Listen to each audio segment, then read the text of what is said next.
အခုတခါတော့ Raspberry Pi အတွက်ကျွန်တော်တို့ Linux kernel ကို combine လုပ်မှာပေါ့နော်အဲ့ Raspberry Pi အတွက် Linux kernel ကLinux တွေပဲယူလို့ရပါမယ်ဒါပေမဲ့ Raspberry Pi မှာတက်ထားတဲ့ဒီ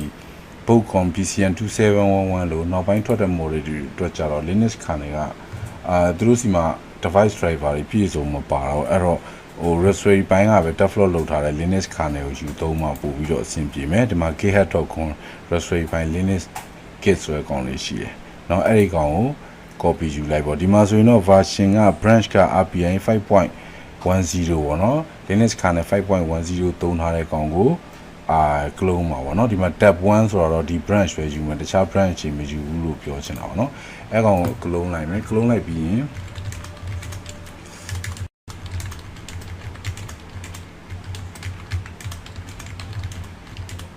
ဒီမှာဆိုရင် Linux Pi ဆိုတဲ့ directory တွေကိုကျွန်တော်ထည့်ထားတာပေါ့နော် Linux Pi ပေါ့နော်ဟုတ်ပြီ Linux Pi တွေကို clone လိုက်တဲ့ directory တွေကိုရောက်ပြီဆိုလို့ရှိရင်သူမှာ configuration file တွေပါပါတယ်เนาะ configuration file ကကျွန်တော်တို့ကအခု Raspberry Pi 4အတွက်ရည်ရထားတော့ Pi 4မှာတက်ထားတာအရှိမှလည်းတွေ့ခဲ့ပြီး BCM2711 ပေါ့เนาะအဲ့ configuration file ရှိတယ်เนาะအဲ့ configuration file တွေဒီ arc เนาะဒါမှမဟုတ်ရင် config file တွေထဲမှာရှိမှာပေါ့เนาะအဲ့ configuration file တွေတစ်ချက်ကြည့်ကြည့်အောင် ls arch ထဲမှာရှိလားမသိဘူး start.config เนาะဒါဆိုရင် configuration file တွေရှိတယ်အများကြီးရွေးထွက်လာတယ်အဲ့တော့ဒီထဲကနေမှ grab နဲ့ပြန်ရှာလိုက်မယ် BCM เนาะဒါဆိုရင်ဒါ Pi model တွေပေါ့ကျွန်တော်တို့ Pi 4ကနောက်ဆုံး BCM2711 သုံးထားတယ်အဲ့တော့ BCM2711 default config ကိုသုံးလိုက်ရင် configuration တွေပါမှတိတ်လုပ်ပေးစရာမလိုဘူးပေါ့เนาะအဲ့တော့ configuration ဆိုတော့အခုကျွန်တော်ကဒီမှာ cross compiler 2 chain ကို bash rc ရဲ့တော့ရေးရတာဘာဖြစ်လို့လဲဆိုတော့ခဏခဏဆန်းပြနေရတယ်ခဏခဏရေးရမလို့ဘူးเนาะအခါကျတော့ bash rc ထဲမှာရေးထားတယ်เนาะ variable နှစ်ခုရေးထားတယ်ပါတယ်တော့ patch ဒီဒါလောလောဆယ်သုံးမဲ့ patch ပေါ့เนาะတခြား 2 chain သုံးမယ်ဆိုရင်တော့ဒီနေရာကိုပြင်လိုက်မှာပေါ့အဲပြီးတော့ cross 2 chain ဒီလည်းပဲအပေါ်ကကောင်မယ်เนาะအပေါ်ကကောင် dash ပေါ့เนาะဒီမှာ cross compiler ဒီလည်းဒီမှာအပေါ်ကကောင်ပြီပေါ့เนาะ gnu dash ပေါ့เนาะဒီမှာနောက်မှာ rom ဆိုတဲ့စကားလုံးလေးဆက်ပြီးတာဘာလို့ဆိုတော့သူ့မှာလည်း cross combine ဆိုတဲ့ variable ရှိရဲဆိုနှစ်ခု conflict တော့ဖြစ်မှာဆိုတော့เนาะ arch အတွက်ဒီမှာ arch ဆိုပြီး m64 လို့ရေးထားတာပေါ့เนาะဒါဆိုရင် comment ရရတယ်လည်းတတ်တာအောင်လို့ပေါ့เนาะအခုဒါဆိုရင် define config တစ်ခုကိုရွေးမယ်ပေါ့เนาะအဲ့တော့ menu config တွေနဲ့အလုပ်လုပ်တဲ့နေရာမှာတော့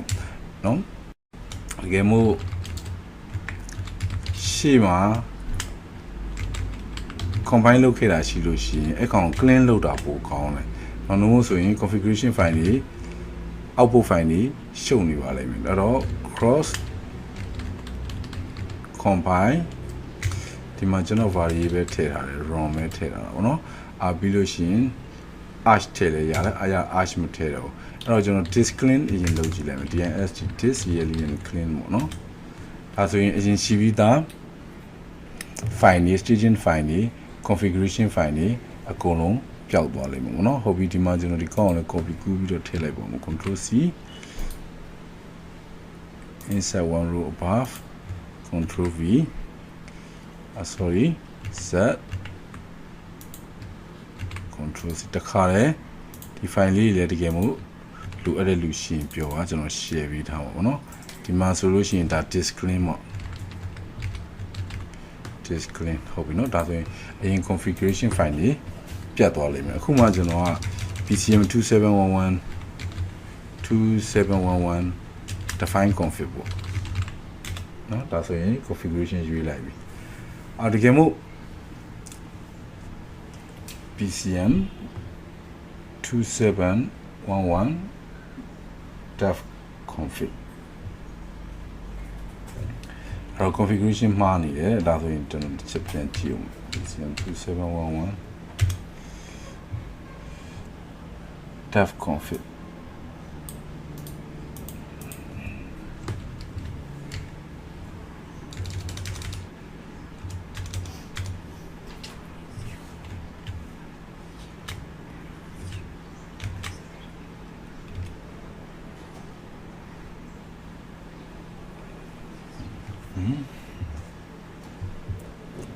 okay ကျွန်တော်ဒီမှာ architecture exception เนาะ arch value ပဲကျွန်တော်မထည့်မပေးရသေးဘူးအဲ့တော့ arc ပါထည့်ပေးလိုက်မယ် arch arc $sign arch wrong ပေါ့နော်ဒါဆိုရင် menu config ကိုရွေးပြီးသွားပြီပေါ့အဲ့တော့ဒီမှာလဲကျွန်တော်ထည့်ထားလိုက်မယ်တစ်ခါလဲဘာလို့လဲဆိုတော့ command တွေကိုကူးပြီးတော့ရှင်းလို့ရအောင်လို့arc က$sign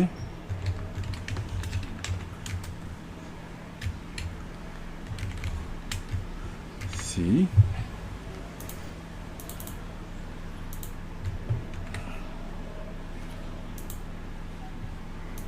ထည့်ထားလိုက်တာတော့မမှားပါဘူးเนาะဘာတွေပဲခုန architecture မရှိလို့88စစ်ထဲမှာသူက BC1 BCM 2711တော့သွားရှာနေတာဟုတ်ပြီ okay ဟုတ်ပြီဒါဆိုရင်ခုနေမှာကျွန်တော်တို့က kernel ရဲ့မလိုတဲ့အစိတ်ပိုင်းတွေကိုပြင်ချင်တာတော့ဘာလို့ဆိုရင်တော့ menu config သုံးပေါ့เนาะ menu config သုံးတာလဲဒီ command ပဲအဲ့တော့ key config နဲ့တော့ပြင်လို့တော့မလိုရဘူးเนาะ menu config တို့မဟုတ်ရင်ဒီမှာတော့ပြထားတော့ menu config ပေါ့ကျွန်တော်တို့ q config ရှိလားမသိဘူးเนาะတစ်ချက်ကြည့်အောင် q config q config မရှိဘူးအဲ့ဒါ menu config ပဲရှာเนาะ q config က Linux kernel မှာရှိတယ်ဒါတော့ဆွေးပိုင်းတော့ကသူတို့ရှိဖို့မရအောင် menu config ပဲခေါ်လိုက်เนาะအဲ့ဆိုရင် menu config မှာ loader ပြင်မယ်ဆိုရင်ပြင်လို့ရတယ်အခုတော့ကျွန်တော်ပြင်စရာမလို default အတိုင်းပဲသွားမယ်အခု combine လုပ်တော့မယ် combine လုပ်တော့ page လုပ်တော့မှာပေါ့เนาะ page လုပ်တော့မယ်ဆိုရင်ဒီတိုင်းပဲရတယ်တော့เนาะဒါဆိုရင်သူ page စာပြီးတော့လုပ်နေပြီပေါ့เนาะ Raspberry Pi ရဲ့kernel okay ဒါဆိုလို့ရှိရင် kernel ကို combine လုပ်လို့ပြီးဆုံးသွားပြီပေါ့เนาะအချိန်ကတော့တနားရီလောက်တော့ကြာသွားတာပေါ့เนาะအဲ့တော့ file တွေထွက်လာတာကိုကြည့်လိုက်တော့ VM Linux ကိုတွေ့တယ်ပြီးတဲ့အခါကျတော့သူ arch directory ထဲသွားလိုက်အောင် cd arch ပေါ့เนาะအဲ့မှာဘာရှိလဲဆိုတော့ m64 ပေါ့เนาะသူရဲ့ architecture က m64 ထဲမှာ boot တွေသွားကြည့်အောင် ls ပေါ့เนาะ ls နဲ့ကြည့်အောင်ဒါဆိုရင် image file တစ်ခုကိုတွေ့မယ် file size အကြီးဆုံးကောင်းမယ်เนาะအဲ image file ကိုကျွန်တော်တို့က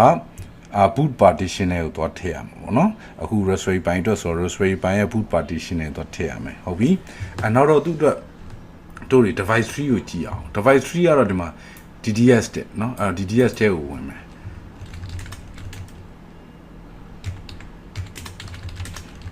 DDS ထဲမှာဆိုလို့ရှိရင်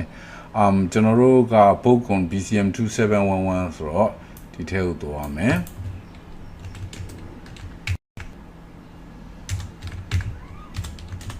ဒါဆိုရင် BCM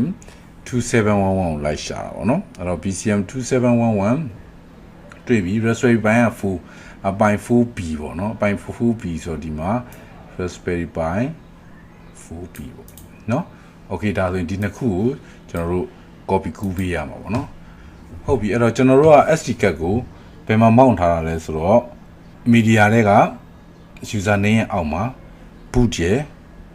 root ရယ်ဆိုပြီးတော့ auto mount နိုင်နေရရှိပါတယ်အဲ့တော့ကျွန်တော်တို့ boot partition တွေကိုပို့မှာပေါ့နော်အဲ့တော့လောဆယ် device 3ကိုအရင်ပို့လိုက်မယ်အဲ့တော့ sudo cp လက်ရှိ device 3က BCM 2711ပေါ့နော်2711ပေါ့နော် RPI 4ရဲ့အဲ့တော့ RPI 4ရဲ့ဘာလဲဆိုတော့ RPI 4B နော်ဟုတ်ပြီအဲ့ device 3 block ကို TDP ကိုဘယ်ထဲကိုပို့မလဲဆိုတော့ကျွန်တော်တို့မောက်နိုင်နေအောင်ပို့လိုက်ရပါတယ်เนาะ SD card တွေက boot partition တွေကိုပို့မှာပေါ့ဟုတ်ပြီပြီးလို့ရှိရင် image ကိုပို့မယ် image ကိုပို့မယ်ဆိုတော့ image ဒီဘယ်မှာလဲဆိုတော့ဒီမှာ image image ပေါ့เนาะအဲ့တော့ sudo cp image ကိုဘယ်ထဲပို့မလဲဆိုတော့ media တွေက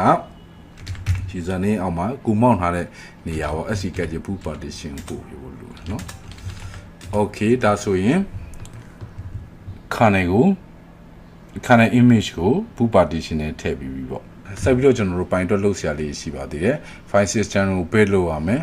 ပြီးလို့ရှိရင် boot ကို boot လုပ်မယ် boot လုပ်တဲ့အခါကျတော့ init run fs သုံးပါလားဒါမှမဟုတ်ရင် drive မောင်းပြီးတော့ပဲသွားမှာလားเนาะဒါမျိုးလေးတွေရှိသေးတယ်အဲ့တော့ busy bound နဲ့ပတ်သက်တဲ့ video ကြရင်ထပ်ကြည့်ပေါ့เนาะ Raspberry Pi တော့ okay thank you